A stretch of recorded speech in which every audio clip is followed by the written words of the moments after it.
করবেন? আপনারা আমাকে একটা সপ্তাহ টাইম দিন, যাদেরকে নিয়ে এই দুর্নীতিটা হয়েছে আগে তাদের ব্যবস্থা করতে দিন। সমস্ত দুর্নীতিতে ডুবে থাকা দপ্তর, সেই দপ্তরের মন্ত্রী একাধিকবার জেলে গেছেন, জেলে গিয়ে প্রায় অজ্ঞানের মতো হয়ে গেছিলেন, বেরোনোর পর আবার সুস্থ হয়ে গেছেন, জেলে গিয়ে কিভাবে ব্লাড সুগার কমাতে হয় সেটাও ভিডিওতে দেখিয়েছেন। এই অবস্থায় এরকম একটা দপ্তরের দায়িত্বে আপনি কিভাবে দপ্তরটাকে আপনি জঞ্জাল মুক্ত করবেন? আপনারা আমাকে একটা সপ্তাহ টাইম দিন, যাদেরকে নিয়ে এই দুর্নীতিটা হয়েছে আগে তাদের ব্যবস্থা করতে দিন। আপনারা আমাকে একটা সপ্তাহ টাইম দিন।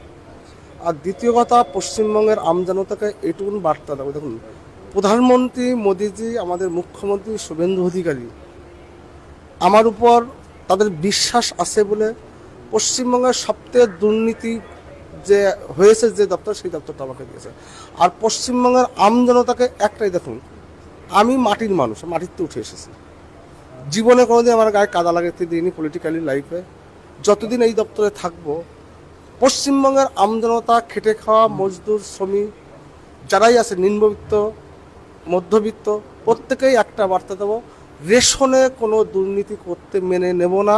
রেশনের যে কোয়ালিটি আপনারা পেয়েছেন, আগামী হয়তো মে মাসটা আমার সমস্যা হবে, আপনার জুন মাস থেকে উৎকৃষ্ট মানের খাদ্যদ্রব্য পাবেন। যে কাটমানি এখনও যাচ্ছে, সে কাটমানি পুরো সম্পূর্ণ রূপে এই ব্যবস্থা থেকে বন্ধ করবো। এক হাতে তালি বাজে না, একা মন্ত্রী তিনি শুধু ফাইল সই করেন, তার একার দুর্নীতি এটা নয়। আমি যেটা একটু আগে কি বললাম, আপনার এটা প্রাতিষ্ঠানিক দুর্নীতি হয়েছে। একটা সপ্তাহ আপনারা আমাকে টাইম দিন, আপনারা একটা সপ্তাহ পরে দেখবেন এই যে দপ্তর আছে এর অনেক কিছু পরিবর্তন আছে, আপনারা দেখে নেবেন। আপনি বলছেন এনাফ ইজ এনাফ, মানে কি জন্য এই ডায়লগ দিচ্ছেন আপনারা, কি বলছেন? দেখুন, যেভাবে দুর্নীতি হয়েছে, যেভাবে পশ্চিমবঙ্গের মানুষকে তাদের ন্যায্য অধিকার হরণ করা হয়েছে, এটা যথেষ্ট হয়েছে। আমি এটা করতে দেবো না, এটা আপনারা ভরসা রাখুন আমার প্রতি। আমি পশ্চিমবঙ্গের আমজনতাকে বলে দিচ্ছি, আপনারা ভরসা রাখুন।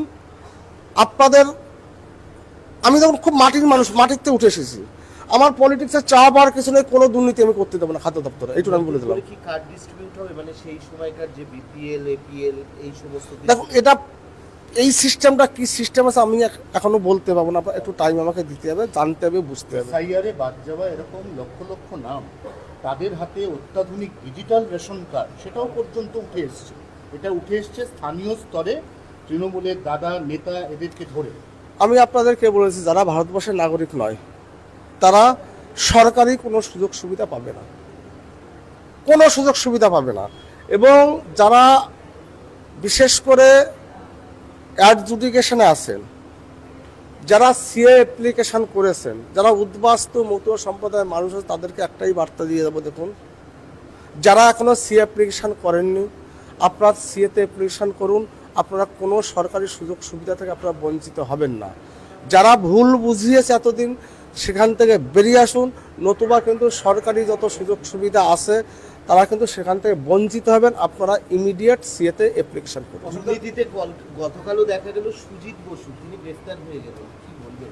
আরও হবে, ধৈর্য ধরুন না, দেখতে থাকুন না। দেখুন, আমরা বলছি, দেখুন আমি একটা বক্তব্য আমি আমার দপ্তর থেকে বলে রাখি, না খাউঙ্গা না কিছু খানে দুঙ্গা। মোদিজির যে বক্তব্য শুনুন, আমি এখানে বলেছি পশ্চিমবঙ্গে এই ডিপার্টমেন্টে, যে দুটো ডিপার্টমেন্টে আমাকে দায়িত্ব দেওয়া হয়েছে, খাদ্য এবং সমবায়, দুটো ডিপার্টমেন্টে কোনো দুর্নীতি আমার সময়কালে আমি করতে দেবো না, এটা আমি কমিটমেন্ট করে গেলাম। গতকাল আপনি দায়িত্ব পেয়েছেন, তারপর আজকে দপ্তরে আসছেন, চালকল মালিক যাদের একটা ইতিপূর্বে যে দুর্নীতির তথ্য সামনে এসেছিল, সেখানে তাদের একটা ওতপ্রোতভাবে যোগাযোগ আমরা দেখেছি, তারা বিভিন্নভাবে সরকারি টাকা নয়ছয় করেছে, সরকারকে নানাভাবে ফাঁকি দিয়েছে, তাদের নিয়ে কি ভাবনা চিন্তা? আমি তো পরিষ্কার বলে দিয়েছি, দেখুন চালকল মালিক, তার চালকল লাইসেন্স সাসপেন্ড হবে। যে হোলসেলার তার লাইসেন্স সাসপেন্ড হবে। যদি কোনো রেশন ডিলার এর সঙ্গে যুক্ত থাকে, তাদের লাইসেন্স সাসপেন্ড হবে। এবং আধিকারিকরা যুক্ত, যারা প্রাতিষ্ঠানিক দুর্নীতি হয়েছে, আপনারা আমাকে এক সপ্তাহ টাইম দিন, আপনারা আমাকে একটা সপ্তাহ টাইম দিন। দেখেন আমি কি করি, দেখে নিন, আপনারা বুঝতে পারবেন তাহলে আমার মোটিভটা, আমার চলাফেরা আপনারা অনুভব করতে পারবেন। মানে প্রাক্তন খাদ্যমন্ত্রী যিনি জেলে গিয়ে আমি যেটা যাদের নিয়ে দুর্নীতিটা হয়েছে, দেখুন রাজনৈতিক নেতারা তো দুর্নীতি করেছে, তাদেরকে তারা দুর্নীতি করতে সাহায্য করেছে, তাদেরকে ছেড়ে দেবো আমি? আপনার কি মনে হয় অতটা ভালো মানুষ আছে করতে না? আমি আপনাদেরকে বলে দিলাম, আপনারা সুস্থ তখন দেখতে পাবেন।